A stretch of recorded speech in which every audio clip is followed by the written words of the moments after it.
శాసనాలు చేయించారు. తన దేవునికి ప్రార్థించకుండా నియంత్రించాలని, అణిచివేయాలని, చంపివేయాలని కుట్రతో రాజు చేత సంతకాలు చేయించినట్లుగా మనం ఆ భాగంలో చదువుతాము. అసూయ పడగ విప్పింది. దేవుని ప్రియమైనటువంటి బిడ్డలారా, అసూయ పడగ విప్పితే ఎంత భయంకరంగా ఉంటుందో మనం ఈ రోజుల్లో చూస్తాము.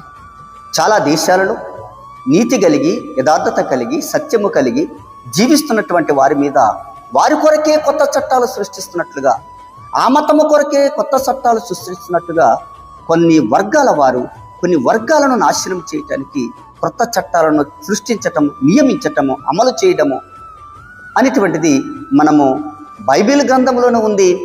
మనము కూడా మన వార్తాపత్రికల ద్వారా మనం చూస్తూ ఉన్నాము.